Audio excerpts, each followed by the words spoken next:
Guys, Ranjan block में आपका स्वागत है। और हम इस वक्त अभी वेटनरी के कैंपस ग्राउंड से लाइव हम आए हैं और यहाँ पे बहुत महाजग यानी कि बहुत बड़ा जग का आयोजन किया गया है। आप लगातार हमारे कैमरा के द्वारा आप देख रहे हैं हमारे चैनल पर, और ये चैनल हमारे फेसबुक पर और यूट्यूब दोनों पर चलेगा। तो मैं आगे में दिखाने का प्रयास कर रहा हूँ। ये चीज़ आज से स्टार्ट हो गया है और ये कल यहाँ फेरा चालू हो जाएगा जग में चारों तरफ। बहुत प्यारा सब कलश वगैरह सब जल भरी हो चुका है। मैं चाहूँगा कि मैं थोड़ा सा फ्रंट की तरफ से आगे से मैं दिखाने का मैं प्रयास कर रहा हूँ। हमारे कैमरा पर लगातार बने रहें। जल भरी हो गया है और मेन जो कलश है मैं आपको दिखाने का मैं प्रयास कर रहा हूँ। देखिए ये मेन कलश और हवन कुंड वगैरह जो भी है सब बनकर रेडी हो चुका है। तो गाइस, हमारे यूट्यूब पर फेसबुक पर देख रहे हैं तो हमारे फेसबुक चैनल को फॉलो करें, और यूट्यूब पर देख रहे हैं तो यूट्यूब चैनल को सब्सक्राइब करें।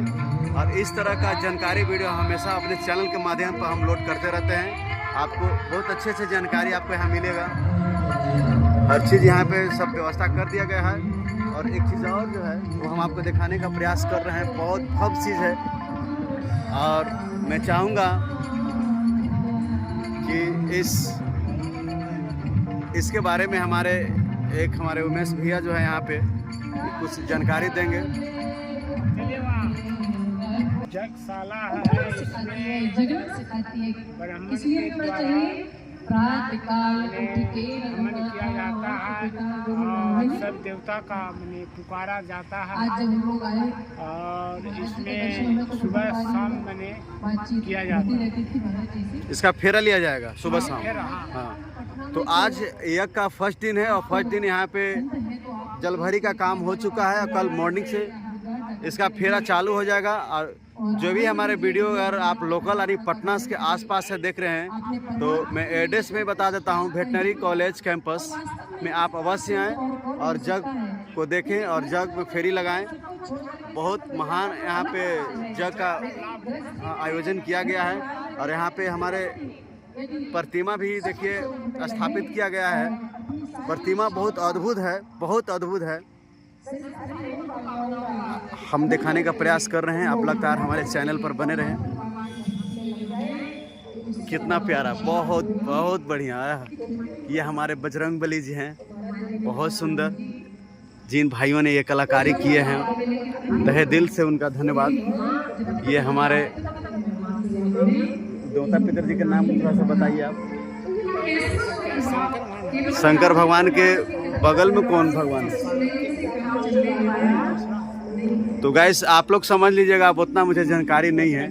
अब इतना सारा जो है राधा कृष्ण जी हमको समझ में आ रहे हैं।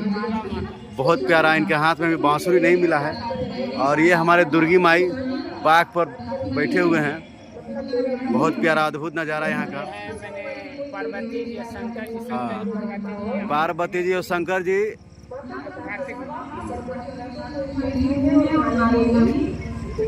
और वो भगवान जी।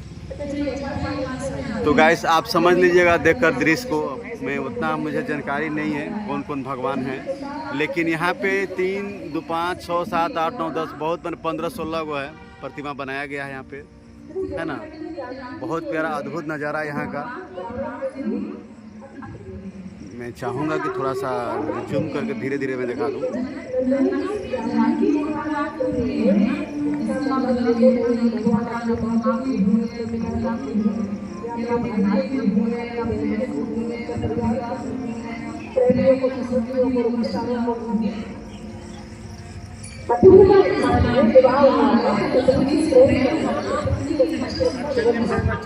और धीरे धीरे यहाँ पे हमारे महिला लोग का भीड़ यहाँ पे इकट्ठा होना शुरू हो गया। प्रवचन आगे हम प्रवचन की ओर बढ़ रहे हैं। ग्राउंड यहाँ पे इतना बड़ा है। शमियाना में सब लगा हुआ, बहुत फर्स्ट क्लास का विधि व्यवस्था किया गया है। आज से शुरुआत किया गया है, कल और यहाँ पे भीड़ लगेगा। तो गाइस, हमारे जितने भी लोकल पटना से हैं देख रहे हैं हमारे वीडियो को, तो वेटनरी कॉलेज यानी कि वेटनरी कॉलेज के कैंपस में आने का कष्ट करेंगे। और यहाँ भी देखिए हवन कुंड बना दिया गया है, हवन कुंड।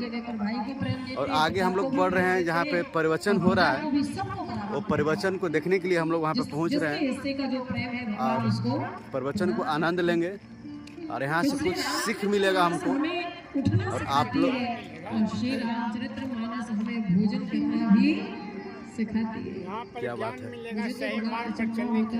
जी जी बिल्कुल। हम लोगों को आइए, सब लोग आइए यहाँ पर। आप अभी निकल जाओ, आप सड़क पर अवश्य आप लोग भी अवश्य आए यहाँ, खाए जा रहे हैं। अवश्य आए। देखिए पंडाल बिल्कुल सब लगा हुआ, समियाना एकदम खाली है, प्रणाम का भीड़ भी बहुत कम है, लेकिन कल उम्मीद है कि भीड़ ज़्यादा लगेगा। इसका परिणाम अच्छा, कल आप लोग आइए सुबह सुबह। चलन ऐसा चला है कि मन नहीं मानता तो प्रवचन का जो मिलता है 6 से 10 बजे शाम सब आपने श्री रामचरितमानस में प्रातः काल हम लोग उठते हैं श्री श्री तो दृष्टि केवल रुद्र चंडी महायज्ञ दिनांक 18 अक्टूबर से 28 अक्टूबर तक चलेगा। स्थान कैलाश स्थल बिहार वेटनरी कॉलेज पटना में। आप अवश्य रामचरितमानस में कहीं भी आपको नहीं लिखा दिखाई देगा कि प्रातः ही खाए चले रघुराई। श्री गोस्वामी जी ने कुछ बार श्री गोस्वामी जी चौपाई तो लिखते हैं, लेकिन ये कहीं नहीं लिखा कि प्रातः ही खाए चले रघुराई। श्री गोस्वामी तुलसीदास जी तो लिखते हैं कि प्रातः नहाए चले रघुराई। प्रातः काल स्नान करके फिर भगवान चले आगे के कामों को करने के लिए। तो मेरे कहने का तात्पर्य ये भी नहीं कि भोजन करना गलत है, लेकिन समय से और जो उचित है, क्योंकि जैसा भोजन करेंगे शरीर पर किए हुए भोजन का प्रभाव पड़ेगा, बीमारियां बढ़ेंगी, कमाई हुई जीवन की पूरी संपत्ति बीमारियों में लगेगी। तो आहार से ही हमारे शरीर की स्थिति बनती है, जो विचार है वो भी आहार के माध्यम से। जैसा खाओगे अन्न वैसा बनेगा तो जो भी शरीर में क्रियाएं हो रही है सब अन्न के माध्यम से। इसलिए आहार हमारा पवित्र होना चाहिए, भोजन शुद्ध होना चाहिए। पहले भगवान को भोजन बना करके प्रसाद लगाओ, उसके बाद में फिर स्वयं खाना चाहिए और उतना ही खाना चाहिए जितनी आवश्यकता है। यदि भूख नहीं है तो 56 प्रकार के भोजन रखे गए हमें खाने नहीं चाहिए, क्योंकि लिखा है भोजन करिए तृप्त हित लागे,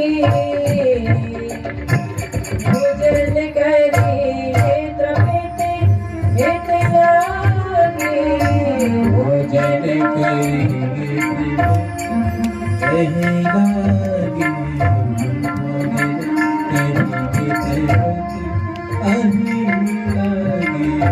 जिम सुअसन पचवे जठरागी, जिम सुअसन पचवे जठरागी। श्री राम जय राम जय राम, श्री राम जय राम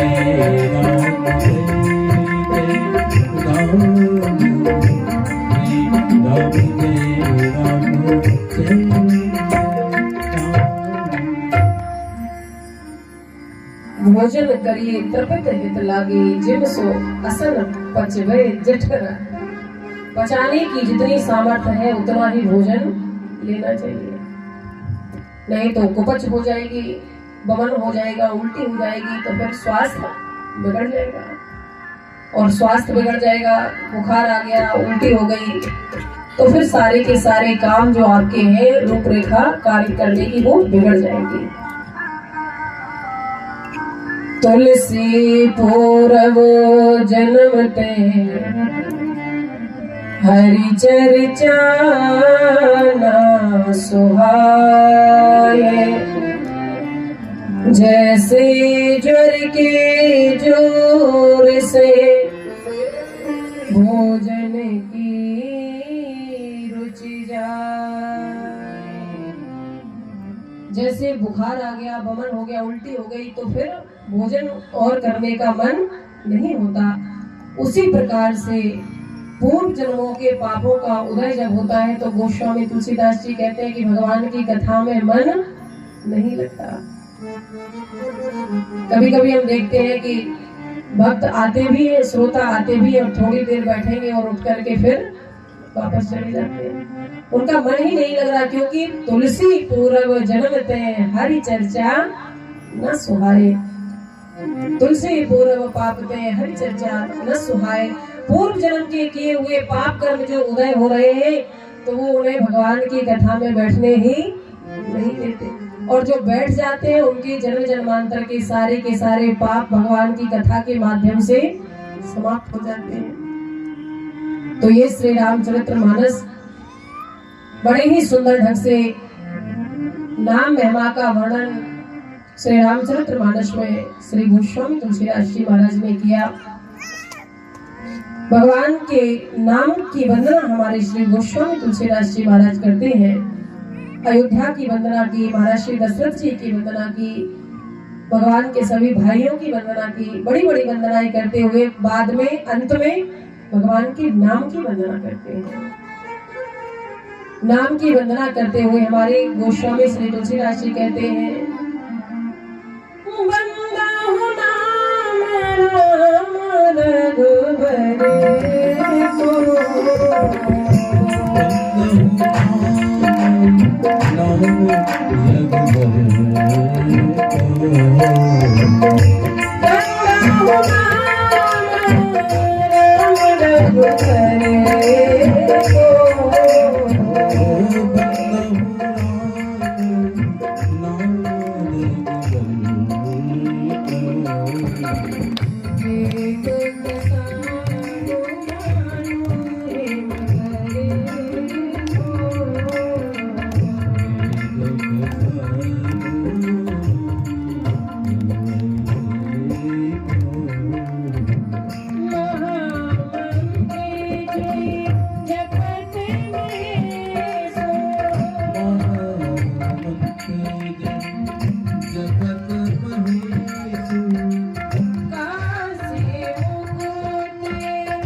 भगवान के नाम की वंदना, क्योंकि भगवान से भी बड़ा भगवान का नाम है। राम से बड़ा राम का नाम। जिस सागर को बिना सेतु के लांघ सके ना राम, कौंध गए हनुमान उसी को लेकर प्रभु का नाम। राम से बड़ा राम का नाम। तो कहने का तात्पर्य है कि भगवान से भी बड़ा भगवान का नाम है। और कलयुग में तो बड़े बड़े यज्ञादि कर्म करने से, जप करने से, तप करने से, अनुष्ठान करने से, द्वापर में, त्रेता में जो सतयुग में फल प्राप्त होता था, वो फल केवल एक बार भाव से कलयुग में भगवान नाम लेने से प्राप्त हो जाता है। हरेर नाम एव केवलम, कलौ नास्तैव नास्तैव नास्तैव गतिरन्यथा। मनः त्रायते मंत्रः, जो मन को वासनाओं से मुक्त कर दे वही तो नाम मंत्र है। एक व्यक्ति जो बड़ा पापी था, पूरे जीवन भर उसने पाप कर्म किया और अंत में उसके परिवार के सदस्य जो थे वो उनको एक संत के पास लेके गए। और जैसे ही संत भगवान के पास लेकर के गए कि महाराज अब आप ही इसको संभालो, ये किसी काम का, किसी मतलब का नहीं है, पूरे जीवन भर इसने पाप कर्म किया और घर में हम सबको परेशान करता है, इसलिए हम आपके पास ही से छोड़ के जा रहे हैं। तो संत भगवान ने उससे पूछा कि आप हमारे पास रहोगे? उसने कहा रहूंगा तो सही, लेकिन एक तो आपको ये प्रण करना होगा, ये मुझे आश्वासन देना होगा कि जो मैं करूंगा वो मुझे आप करने देंगे। सीधी सी बात कि आप मुझे मनमानी करने देंगे, जो मुझे अच्छा लगेगा वो मैं यहाँ रह करके करूंगा, दूसरा कोई कामकाज नहीं करूंगा। महात्मा जी ने कहा तुम्हें जो अच्छा लगे तुम करना, लेकिन यहाँ कुछ समय रुको। वो महात्मा जी के कहने पर वह व्यक्ति वहां आश्रम में रुक गया और कुछ समय रहा। धीरे धीरे महात्मा जी से थोड़ा सा प्रेम बढ़ गया और एक दिन संत भगवान उसको जंगल में लेकर के गए। जंगल में लेकर के गए तो आराम से उसको प्रेम तो बहुत देते ही थे, प्रेम से बोले बेटा एक बार बोलो राम। जैसे ही उसने कहा राम, तो महात्मा जी ने कहा बस बन गया काम। जैसे ही उसने बोला राम, तो महात्मा जी बोले बन गया काम। बेटा एक काम करना, कभी भी कोई भी तुमसे इस नाम के बदले में तुमने भगवान का नाम कभी नहीं लिया, केवल एक बार भगवान का नाम लिया, और कभी भी तुम्हें कोई मिले और वो कहे कि तुमने एक बार भगवान का नाम लिया, उसके बदले में कुछ मांग लो, तो तुम कभी कुछ मांगना मत। जब भी तुमसे कोई मांगने को कहे तो यही कहना कि एक बार नाम लेने का जो फल होता हो महाराज मुझे वही दे दो। घर वापस चला गया। जैसे ही मृत्यु को प्राप्त हुआ तो मृत्यु के बाद जब यमलोक में यमराज जी के पास गया तो उन्होंने कहा कि आपने वैसे तो पाप कर्म किए, लेकिन एक बार भगवान का नाम लिया, उसके बदले में कुछ यदि आप मांगना चाहें तो हमसे मांग लो। तो उसने कहा महाराज मुझे तो कुछ नहीं चाहिए, अगर आप देना ही चाहते हैं तो एक बार भगवान नाम लेने का जो फल होता हो वो आप मुझे प्रदान कर दीजिए। तो यमराज जी ने कहा मुझे तो पता ही नहीं कि भगवान का एक बार नाम लेने का फल होता क्या है। तो ब्रह्मा जी के पास लेकर के पहुंचे। ब्रह्मा जी से कहा कि महाराज आप ही इनको कुछ फल दीजिएगा, आप बताइए कि एक बार नाम लेने का फल क्या होगा। तो ब्रह्मा जी ने कहा ये तो मुझे भी नहीं पता। तो भगवान महादेव जी के पास उसको लेकर के पहुंचे कि प्रभु आप तो तुम बोल राम राम दिन राति सादर जपहु अनंग राति, आप तो दिन रात भगवान के नाम का स्मरण करते, आपको तो पता होगा कि एक बार भगवान का नाम लेने का फल क्या होता है, आप इसे फल प्रदान कर दीजिए। भोले बाबा ने कहा नाम जप करता अवश्य हूँ, पर मुझे भी नहीं पता कि एक बार नाम लेने का फल क्या होता है। तो क्या करें, क्या किया जाए, क्या करें? जिनका नाम इसने लिया है उन्हीं के पास लेकर के चलते हैं। तो भगवान श्री हरि नारायण के पास लेकर के पहुंचे। प्रभु इसने एक बार आपका नाम लिया है और एक बार नाम लेने का फल क्या होता है वो आप इसको प्रदान कर दीजिए। भगवान ने कहा मेरा नाम भले ही इसने लिया, मेरे नाम को इसने जप किया, लेकिन ये तो मुझे भी नहीं पता कि एक बार नाम लेने का फल होता क्या है। तो सब लोग मुस्कुराने लगे कि भगवान का नाम है, इन्हीं को नहीं पता कि नाम लेने का फल होता क्या है। तो आप ऐसा करो, प्रभु ने कहा भगवान श्री हरि नारायण ने कि आप ऐसा करो, इसको हमेशा हमेशा के लिए फल स्वरूप, फल के रूप में आप हमेशा हमेशा के लिए इसको मेरे पास ही छोड़ करके चले जाओ। एक बार नाम लेने का फल ये है कि इसको मैं हमेशा हमेशा के लिए अपने पास रखने के लिए तैयार हूँ। तभी हमारे श्री गोस्वामी तुलसीदास जी ने लिखा, कहाँ कहाँ लगे नाम बड़ा,